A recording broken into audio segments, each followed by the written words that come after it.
시라소니 린치 사건 이후 맨손 싸움은 주먹계에서 거의 사라졌다. 하지만 그 뒤를 잇는 인물이 있었으니 바로 안상민. 전국에서 알아준다는 서산의 안상민은 맨주먹으로 전국구 건달이 된 인물이다. 안상민은 1958년생으로 80년도에 안토니파 두목으로 이름을 떨쳤다. 서방파의 김태촌, 양은이파 조양은과 함께 3대 조직폭력배 중 하나였다. 87년 경찰의 수배를 받았을 때 자수한 뒤 다시 탈출하는 사건을 일으켜 그의 이름이 한동안 신문 사회면을 장식하기도 했다. 당시 언론은 안상민을 경호원들을 거느리고 방탄차를 타고 다니는 폭력계 대부로 표현했다. 경찰이 추산했던 전성기 시절 안상민 아래로 600여 명. 92년 그가 청송교도소를 출소했을 때 주먹들이 타고 온 세대의 관광버스와 30대의 승용차가 교도소 앞에 줄을 지었다. 안상민은 어릴 적 말을 더듬어 친구들이 많이 놀렸다고 한다. 그래서 자신을 보호하기 위해 운동을 했고 이때부터 주먹을 쓰기 시작했다. 그리고 중학교 때부터는 인근 고등학교 짱들과 싸워 다 이겼다고 한다. 태권도와 유도, 레슬링, 킥복싱, 합기도 등 온갖 무술도 다 배웠으며 밥 먹는 시간 빼고는 운동만 했다고 한다. 사람들은 안상민을 보고 타고난 싸움꾼이라 말했다. 하지만 본인은 싸움꾼이라기보다 독종이었다고 말한다. 초등학교 때부터 자신을 당해낼 사람이 없었으며 나이가 많은 형들도 상대가 안 됐다고 한다. 안상민은 모두 한 주먹에 잡아뜨렸다고 한다. 선생님은 그가 실수할 때마다 벌로 책 읽기를 시켰고 더듬더듬 책을 읽을 때 그는 큰 수치심과 모욕감을 느꼈다. 이로 인해 그는 반항심이 커졌고 더 삐뚤어지기 시작했다. 그래서인지 밖에만 나가면 싸워대기 시작했다. 그는 중학교 때 이미 충남 지역을 제패했고 일종의 주먹 황제였다. 서산은 물론 천안, 온양, 예천, 홍성, 당진 등 충남 일대 중학교를 장악해버렸다. 자신의 주먹이 상대방 턱에 꽂힐 때 100kg 넘는 거구도 백발백중 넘어갔다고 한다.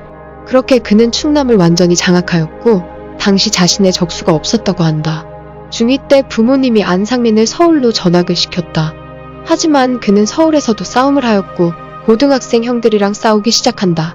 성동공고, 덕수상고, 장충고 등 그 일대 짱들하고 싸워서 다 이기게 된다.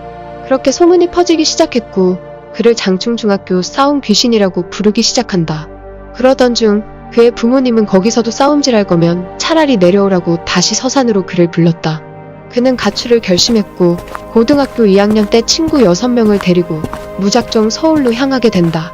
그는 서울을 제패하겠다는 꿈과 함께 돈 30만 원 들고 종로에서 여관을 빌리게 된다. 합숙을 하면서 종로 YMCA 체육관에서 몸을 만들었다. 당시 종로 3가는 이쁜이파 애들이 장악하고 있었다. 그는 천궁이라는 음악다방에서 상납을 받는다는 이야기를 들었고 친구들과 함께 다방에서 이쁜이파 애들이 나타나기만을 기다렸다. 이쁜이파가 사장에게 돈을 받고 당구장으로 향하는 걸 목격하였다. 그 후 안상민은 곧바로 쫓아가 한방에 보내버렸다고 한다. 그리고 이쁜이파한테 돈을 받아 다시 천궁 주인에게 돌려주게 된다. 그렇게 안상민이 종로 3가를 접수했다고 소문이 퍼지기 시작했다. 다음 타깃은 종각. 그들은 종로 3가를 접수하고 때를 기다렸다. 당시 종로 1, 2가는 돼지파 구역이었고 돼지파는 종각에 있는 나이트를 관리하고 있었는데 규모가 꽤 컸다. 우연히 안상민은 혼자서 돼지파와 마주쳤고 그쪽에서 먼저 시비를 걸었다. 안상민은 우두머리급 2~3명을 눕혔고 20살 때 종각을 접수하게 된다. 이로 인해 사람들은 안상민을 김두한이라고 불렀다고 한다. 그는 오직 맨주먹으로 싸웠고 절대 부하들에게도 연장을 못쓰게 했다. 안상민은 자신의 주먹은 칼보다 더 세다고 믿었다고 한다. 종로를 완전히 접수한 안상민은 무교동을 정리하기 시작한다. 무교동을 장악한 후 식구들이 40에서 50명 정도로 늘어 명동 접수에 들어갔다. 당시 명동은 신상사, 양은이파, 서방파 정도 있었는데 신상사는 사보이 호텔 테러로 거의 지는 별과 다름없었다고 한다. 한편 양은이파는 조양은이 구속돼 잠시 조용한 상태였고 서방파 김태총과는 원래 친해 우호적인 관계였다. 그래서 명동에 들어가기도 쉬웠고 그렇게 안토니파는 명동까지 일부 접수하며 세력을 확장시키게 된다. 안토니파는 당시 성뒤에다 돈을 붙여서 부르는 게 유행이었다. 돈이 많다는 이유로 그를 보고 안돈이라고 불렀다. 그러다 영화 대부가 나왔고 거기 나오는 마피아 이름 대부분이 안토니오였다. 그러자 사람들이 안돈을 안토니로 부르기 시작했고 그렇게 안토니파로 불리기 시작한다. 그렇게 안토니파는 승승장구했고 강남으로 진출하게 된다. 당시 강남에는 호텔 등 4개가 있었는데 그중 하나인 팔레스 호텔을 장악했다. 남서울과 리버사이드는 호남 쪽 식구들이 장악했고 식구도 200명 이상으로 불어나기 시작한다.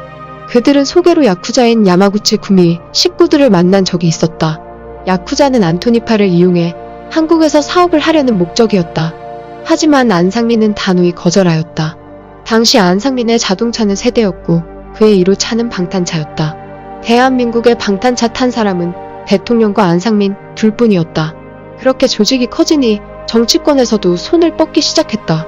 하지만 이용만 당하고 안상민은 구속되고 만다. 방탄차 탄 조직 보수 구속이라고 당시 사회면에 대문짝만 하게 나온 적이 있다. 그에게 붙여진 죄목만 해도 9가지였다. 안상민은 검사에게 이보쇼, 이왕 하는 거 한 가지 더 추가해 10가지 채우쇼 라고 했다. 그러자 공갈 협박이라는 죄목을 하나 더 추가해 10가지 죄목으로 사형을 선고받았다. 그리고 그의 부하들은 모두 10년에서 15년을 받게 된다. 안상민은 자신과 부하들이 일단 살아야겠다고 생각했고 당시 가진 돈 30억을 재판하는데 모두 풀게 된다.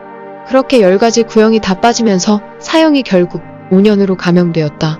수용 생활을 통해 자기 반성과 아내의 헌신적인 노력으로 1997년 은퇴를 하였고 더 이상 주먹 세계에서는 낭만이 있지 않아 환멸을 느꼈다고 한다.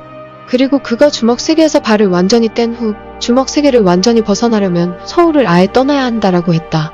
현재는 조직폭력배 퇴치에 앞장서는 한편 청소년 범죄 예방을 위한 선도 활동에 힘쓰고 있다고 한다.